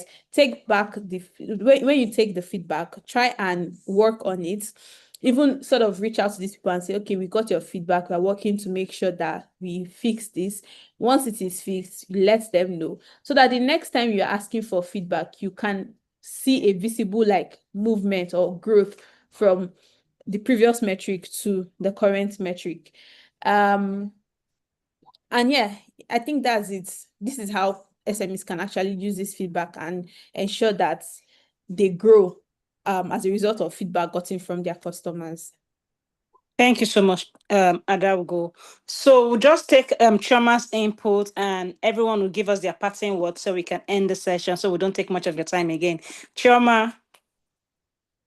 Thank you. I like that everybody have actually touched on feedback from the customer perspective to the business. Now, I would like to take a different route in terms of feedback. So I have happened to work with a particular business where we noticed that feedback in terms of not only say reviews about your business or feedback regarding how they felt about your service, and also negative feedback as well in that aspect. Feedback in every form of it is actually very important. What do I mean? So the business in question is a retail business, right? And we noticed that there was a particular part of the feedback system that they've been neglecting, which is missed sales. So as a retail business, if customers are actually coming to ask for a particular item, given that you're in a particular subcategory in your business, say, if I were to put it in perspective, you're selling back to school items, for instance, and there is a particular pencil that people keep asking you for, or a particular textbook that people keep asking you for. Now, your customer representative being trained and knowing that every feedback matters, records each of those inquiries over time, then you notice that in your particular space, that product is actually a need for customers in that particular space that you're feeding into. If you take that feedback into perspective as a business and say, okay, you know what, let me try out, like, say, 5 of this and put it on my social media channels, or put it on the website, or create a banner on the website, or a pop-up, or even a text message, a bulk message telling customers, oh, you know what, we've been getting requests for so item. We currently have it on sale. This business in question, have actually implemented this missed sale record idea in terms of feedback, then created, I think there were about 2 products. So people kept asking for 2 products, and they said, okay, let's just try it out. You would not believe that in that year, those particular products contributed to about 20% increase in their sale for that year. It's a feedback that customer give, and it's easy for the customer rep or whatever feedback system, or even whoever is even analyzing the data gotten from that feedback system, is very, very, very easy feedback loop to miss out on. Now, we've talked about having a Google form that actually takes customers' feedback regarding service and everything. Do we also have a feedback that actually takes customers' requests in terms of products that you do not currently sell or you do not currently have? So having that part of the feedback loop is another place that I feel business owners should actually look into. So it's not just about, okay, just focusing on, okay, what your customer have to say about your business. It has to be, what expectations do your customer actually want from your business in terms of product, services? There could be a particular service you do not currently render, but you notice that about 3-4 people in a space of or limited time have actually asked for this particular service or a product particularly that people have been asking over time. And the funny thing is that business, it's been existing for about 20 years. And when we checked the missile, they had this incorporated in their system, really. They had it on their ERP. And when we checked over like 5 years, that particular product have been consistent with customers asking for that product, at least maybe 2 requests, 3 requests in a month. And they had ignored that over years. And if they had actually implemented that, who knows what the current profit scale would have been. But in that year where they implemented taking that feedback and also executing it and having that product readily available for customers, we saw how it impacted their sales and revenue. So I think that's where I'm coming from in terms of feedback. I understand that every point of feedback is very, very important. But how do you as a business owner utilize it in your business? So I think that's very, very important. It's another thing to actually look into. Even when everybody had mentioned that, okay, everybody tells you, because generally speaking, if I'm speaking from the customers, I'm a marketer, I'm on the back end, but most times I've spoken to customers and they'll be like, nobody's reading those things. Nobody's actually reading, or if you give them feedback, because the response the response to all these things is actually really low because, one, we do not have a habit in our current climate. We do not have a habit to respond to these things. As a business owner, if you actually set that difference and say, okay, you know what, for this, a lot of people have actually complained about this. How did we implement it? What did we do? This is what we did. And again, every part of your business, I think Adalgo was one that mentioned that everyone in the business is your customer service rep. Because one, if you've implemented a particular feedback channel that a customer had complained about, it's now up to you, other members of your staff. So for instance, your content creator now, using that as the content on the page to actually show that we listen. So it's not just putting out a message, we listen, but there's actually steps that we've taken to ensure that, or to let you know that, oh, we've actually implemented all this particular feedback for this customer, and we've listened to what she had to say regarding this in our business. So it's very important that as a business owner, they actually try to implement those things, because really in a world where, or in a business climate where trust is actually very important, if you set that edge in listening to your customers, because active listening is very important as a business owner. It's not easy. It's not easy. And I think Precious mentioned about setting those things in, I think it was Adaogo that mentioned that setting those things in place, and you notice that some staff actually do not follow through with what they were trained to do. Now, as a business owner, it's not just about saying, oh, you're a CEO, you sit in the back of your office and you're expecting, it's only the sales charts and revenue sheets that you're actually looking through. No, the day-to-day activities of everybody, even though you're not doing that every time, but at least set a time in your calendar where you actually need to check on everybody. See what they're doing. If you're checkmating them, see what they're doing. And yeah, thank you. I think my time is up. Yeah. Thank you so much, Chioma. Thank you so much, Chioma. So, just like you were reading my mind, this is the last part. And as you're answering this, please give us a parting word, because a lot of us has meeting by 2:30. So I'm going to start with Precious Ekeze, because he has a meeting to attend to and he needs to run along. So we know that it's very difficult for customers to trust SMEs now, right? So how do SMEs establish this trust, and what role does trust play in customer relationship? And as you're answering this question, please give us your final parting word to the audience. Thank you so much. Precious Ekeze. Are you here? Precious Ekeze, are you here? Yeah, okay. Sorry, I was speaking. I never knew I was still muted. All right. Okay. Thank you so much. For every business, it's built on trust. The services, before a customer will start using your service, that means the customer first point trust to your service.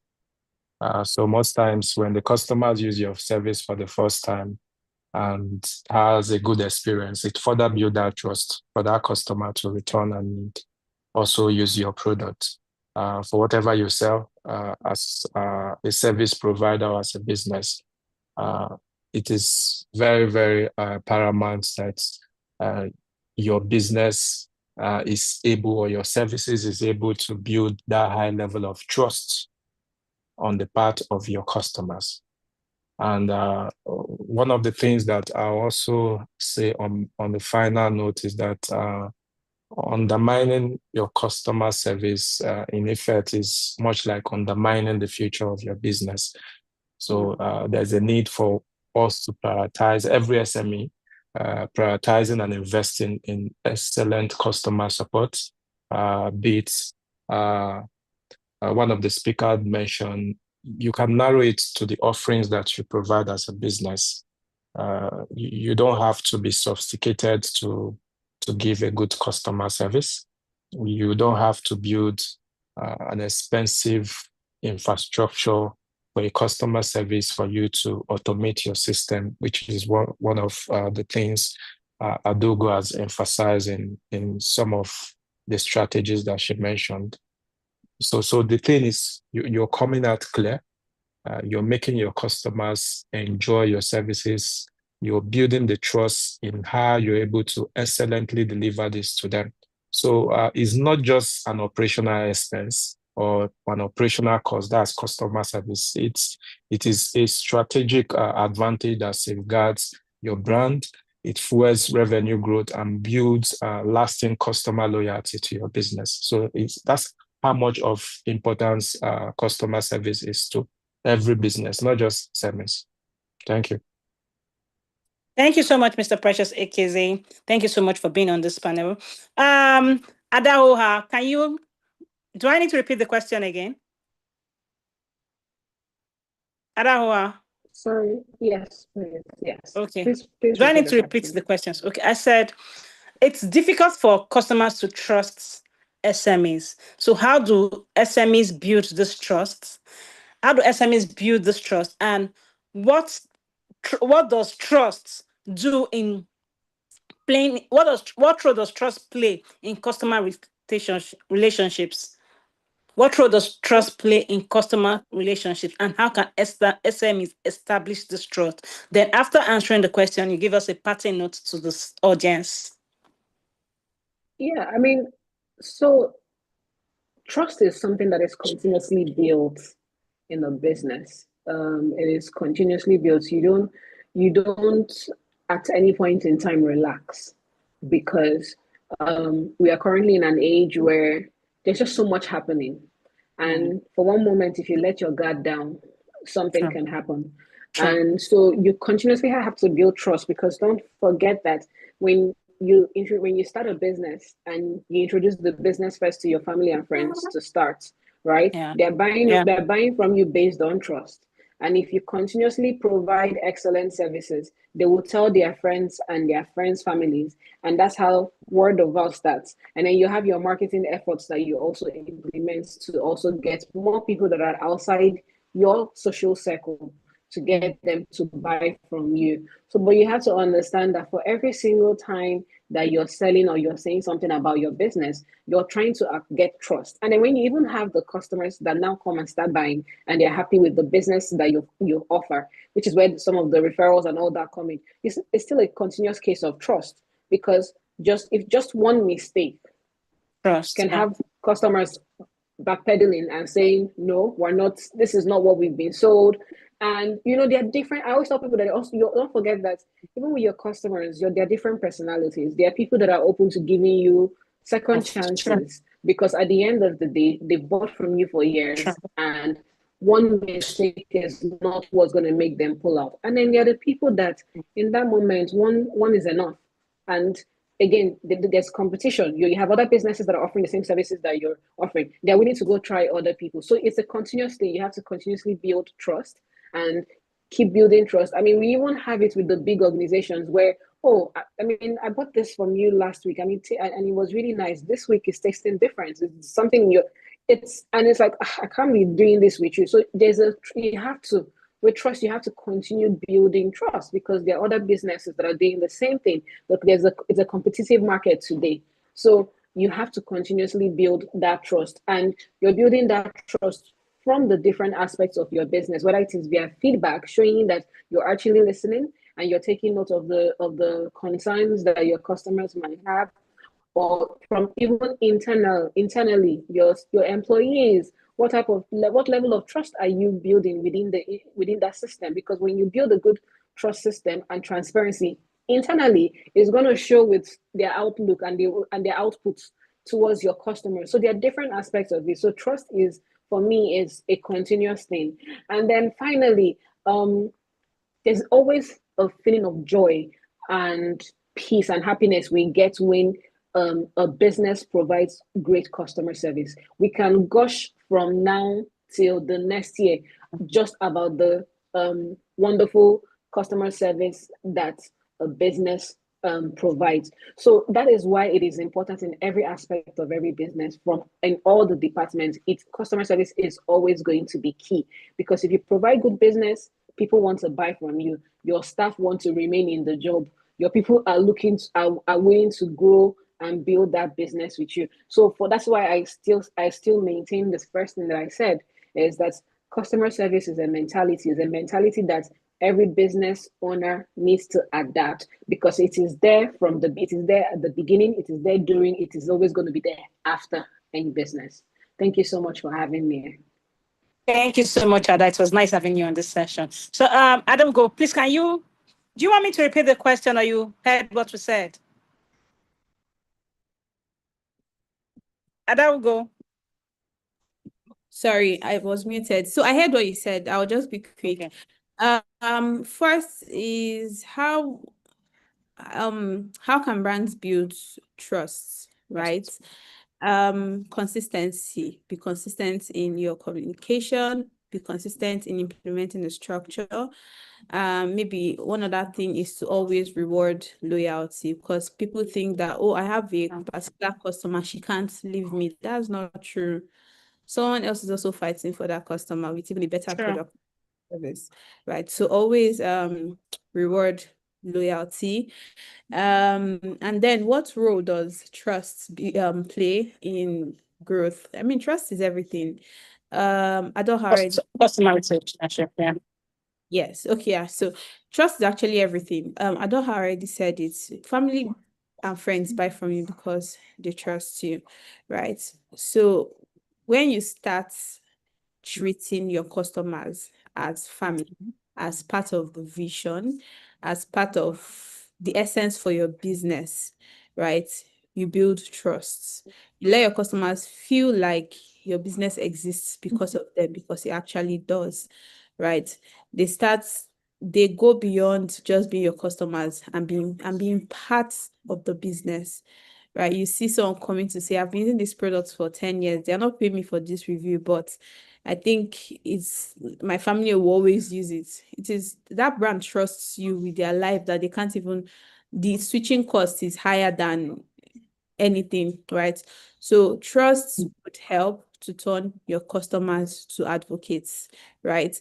And once your customers become advocates, then the sky is your limit, right? Referrals, retention, your cost of acquisition reduces, it halves, right? So trust is everything, right? And I'll just part by saying, as a small business, know that there are 50 other small businesses that can steal your customer. Your product is not the best. Neither is your face or whatever the best, right? So there are other brands that actually do what you do, or even better, right? What will make your customers stick with you is how they feel about your brand, the experience they get from your brand, and how special you sort of make them feel, right? So go beyond having a good product is not enough. Go beyond having a good product and service, and key into making your customers feel good, from the point where they think about buying from your brand, to the point of even making a repeat purchase. So that means they've made the first purchase. There is still an interaction with the brand somehow, because you have kept in touch, that they have to now come back and then make another purchase from your brand. So yeah. Thank you so much, Adrugu. Thank you. It was really nice having you on board. Thank you. Chioma, can you please tell us your intake? Give us your own intake. Thank you so much.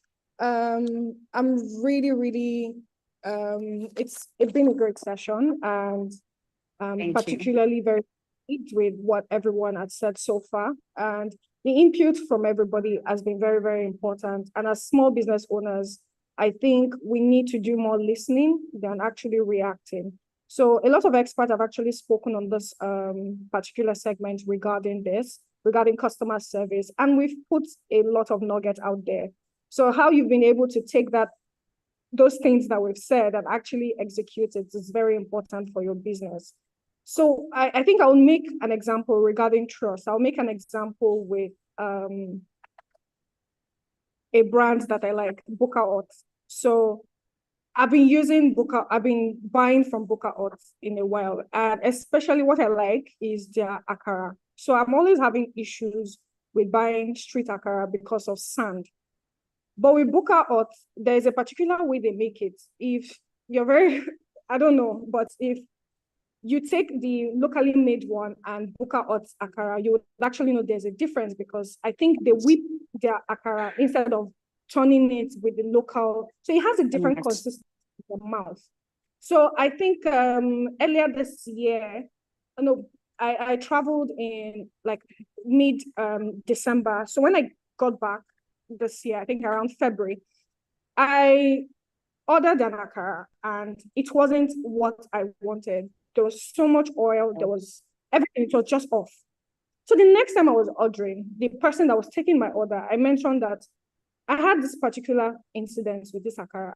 The oil was too much. It's not whipped the way you guys whip it, and it's not fluffy. So I'm not feeling that consistency at all.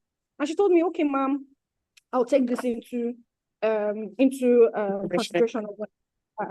I never expected anything, really. I didn't expect anything from that feedback, but I know I gave that feedback because they're the people I actually buy from every time.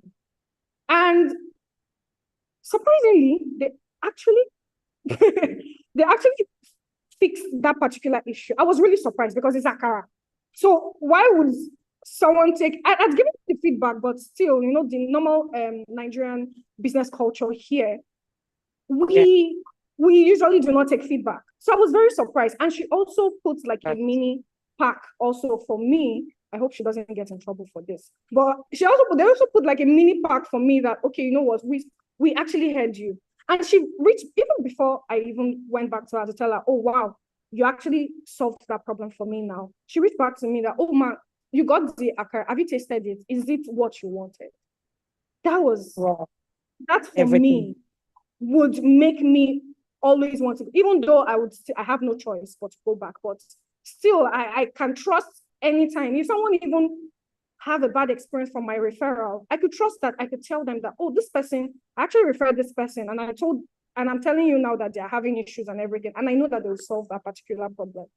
So we should take customer service as a culture. We've mentioned it, we flogged this particular issue regarding it. Because one, I have other options. Be it as it may that I might not like the other options, but I do have other options. And if I'm taking the time to come to your own business, then it means you have to make me feel valued and respected. So as a business owner, we should take it that our customer service is us telling the customer that I value you as a customer and I respect you as a customer. And my parting word for every business owner on the call today would be, customer service should be taken into your business as an integral part. Look at it, go to the drawing board. Adara mentioned it. She said, she's not afraid to go to the drawing board anytime. And it should be something that every business owner should actually look into. Go to the drawing board. You might even notice that your declining sales might not necessarily be because of the economic crisis or whatever is currently happening. It might be because of the bad customer service that your customer are actually experiencing. You've noticed that you're not retaining customer, you're not doing anything to bring even new customers. You're spending a lot of money on ads. New customers are not coming, or they will come, they make inquiries and they go back. There's nothing keeping them. I think we should take it as a culture. Customer service should be a culture, and it should be your gift to your customers that, you know what, as a business owner, thank you for shopping with me. I respect you and I value you. Thank you. Thank you so much. Thank you so much, Shoma. It's really been an amazing time with all the speakers. I don't think Precious is still online. I think she had to run. Thank you so much, everyone. We really appreciate this. Like, it was insightful. And I hope our SMEs, you guys, you've heard one or two things that you can use to grow your business. And once again, this is Business Day, bringing to you the importance of customer service strategies to grow your SME businesses, because we care about every one of you. And we're not just an paper print. We're also an online digital platform. We also have the BDTV. And right now, so for all your advert and anything you want to, you can always reach out to us. Thank you so much. Once again, I want to say thank you and have a blessed day. Thank you all. Bye. Thank you. Bye. Thank you, everyone. Bye. Bye. Thank you.